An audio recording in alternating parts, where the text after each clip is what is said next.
Hi guys, কেমন আছো তোমরা সবাই? আশা করি ভালো আছো। আর আজকে ছিল হনুমান জয়ন্তী উৎসব, তো আমরা ওই উপলক্ষে চলে গেছিলাম একটু মন্দিরে পুজো দিতে। আর ওইদিকে দেখতে পাচ্ছ আমার বড়মশাই রয়েছে, হয়তো তোমাদের পিছনের ক্যামেরা করিয়ে আমি দেখাচ্ছি।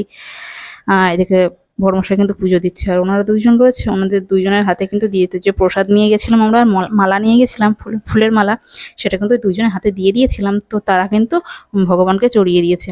আর এদিকে ওর মানে নিজেদেরকে ঢুকতে দেয় না, ওরাই মানে ঠাকুরকে দিয়ে দেয়, মালা টালা প্রসাদ টসাদ সবকিছু দিয়ে দেয় ওনারাই।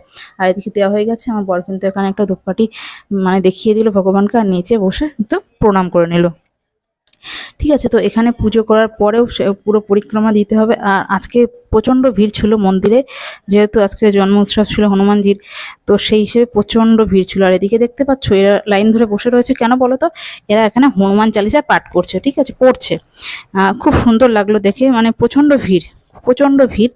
এই মন্দিরে আমি আগেও গেছি, এত ভিড় থাকে না, মানে নর্মাল থাকে। আর আজকে যেহেতু একটা উৎসব, হনুমানজির জন্ম উৎসব, ঠিক আছে, ওই হিসেবে ওই জন্য আজকে প্রচণ্ড ভিড় ছিল। মানে জায়গা ছিল না, মানে পুজো মানে দেবো যেখানে বসবো একটু, সেটাও মানে ছিল না। আর এইদিকে দেখতে পাচ্ছ ওই যে পিছনে, ওটা মন্দিরের পিছন, আমি বলছি তোমাদেরকে। আর এদিকে বড়মশা কিন্তু পিপল গাছে জল চড়িয়ে দিয়েছে, মানে পিপল মতলব মানে অসত্য গাছ, বাংলায় যেটাকে বলে অসত্য গাছে জল আর দুধটাকে ঢেলে দিল। তারপরে কিন্তু হচ্ছে গিয়ে এদিকে একটা, এদিকে দেখো, এদিকে কিন্তু মানে সরি হনুমান চালিসা না, এদিকে সুন্দরকাণ্ড পাঠ হচ্ছে।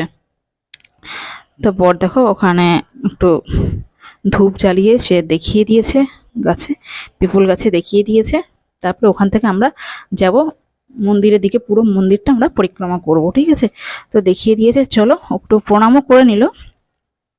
তো চলো আমি পুরো মন্দিরটা একটুখানি ঘুরিয়ে তোমাদেরকে দেখিয়ে দিই, ঠিক আছে। অনেক ভিড় ছিল, অনেক ভিড়, আমরা যেতে পারছি না। আমরা তো ফাঁকা জায়গা দিয়ে আমরা ভিডিওটা বানিয়েছি। আর এই দেখো এখানে যে সুন্দরকাণ্ড পাঠ হচ্ছে, এনারা হচ্ছে পুরো টিম। তো এখানে গান হচ্ছে, খুবই সুন্দর গান, অসম্ভব সুন্দর।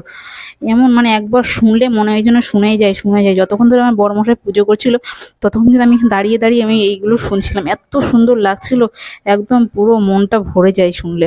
খুব সুন্দর, খুব মিষ্টি লাগছিল শুনতে। তোমরা কারা কারা এরকম সুন্দরকাণ্ড পাঠ শুনেছো অবশ্যই কিন্তু কমেন্ট সেকশনে লিখে জানিও।